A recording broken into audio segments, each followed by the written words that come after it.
Let's talk about Boeing. The global fleet of 787 Dreamliner jets should be grounded immediately. The manufacturing errors have left them structurally unsound. That, broadly speaking, was the evidence given today by this man, engineer Sam Salehpour, who has been testifying before the US Congress. Mr. Salehpour told the Senate committee that a race to speed up production had led to serious issues with the aeroplanes, including small gaps between sections of the fuselage. In a rush to address its bottlenecks in production, Boeing hit problems, pushing pieces together with excessive force to make them appear that the gaps don't exist, even though they exist.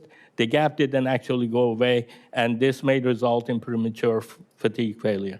Effectively, they are putting out defective airplanes.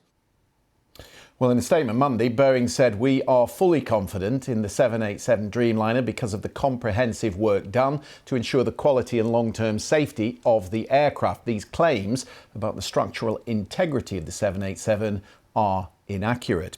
But there were already some concerns that Boeing's competition with its European rival Airbus had compromised safety. The US National Transportation Safety Board was investigating problems with the smaller 737 MAX after a door plug fell from an Alaska airplane, you might recall, shortly after takeoff. The NTSB concluded that 4 bolts meant to attach the door securely to the aircraft had not been fitted. Let's speak then to Barry Valentine. He's a former director of the US's top aviation regulator, the Federal Aviation Administration. Thank you so much for being with us. So what is it that Mr. Salehpour is saying here about the production of the Dreamliner, and what are the implications of what he's just set out? Thank you for inviting me. I had an opportunity earlier to watch some of the hearing, including some of that gentleman's comments. And I'm not personally qualified to offer an opinion on the technical aspects of what was presented. But I'd say clearly Boeing has its work cut out for it to convince both the traveling public and the FAA that as it moves forward, it is making certain that it has the safety culture that I think many of us think it certainly once had and needs to make sure it has going forward. Is he the only one that's raising the alarm, or are there others within the production team who think safety has been compromised? As I understand it, over time, there have been folks who've raised issues about whether their concerns were properly addressed when brought to their bosses or to management at Boeing. I'm an engineer by training, so I tend to look at these situations from a statistical point of view, as opposed to what can very often, particularly for the traveling public, be somewhat of an emotional view, particularly if you're someone who's ever lost a family member or friend in an accident. And would note that, the Boeing 737's been flying for over half a century. They've built over 12,000 of them. 1 out of every 4 airplanes in the world fleet today is a Boeing 737. And they've flown, literally hundreds of millions of flights. So you have to look at that against the background of the number of events that have occurred.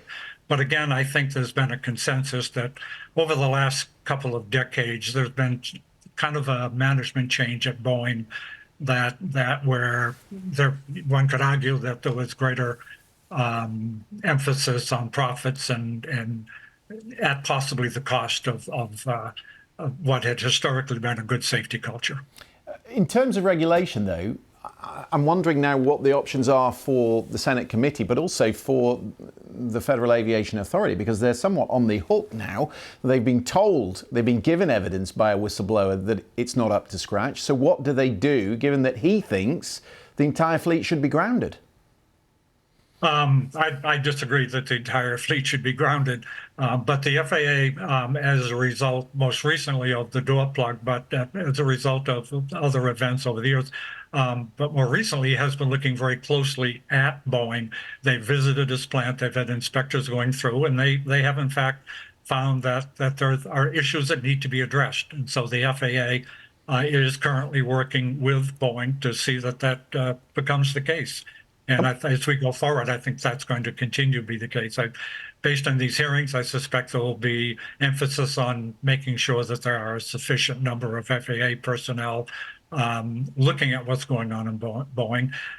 looking at the concerns that were raised by the people who testified today and others, again, to make sure that as Boeing goes forward, that there aren't questions about the quality of its safety standard systems. The knock-on effects of this are pretty serious for the airlines themselves, who have some of these planes on order, but also for us, the passengers, because if the production line stalls and deliveries are delayed, then air prices go up, don't they? That's likely to be the case. There'll be fewer airplanes against the particular demand, which is these days seems to be increasing.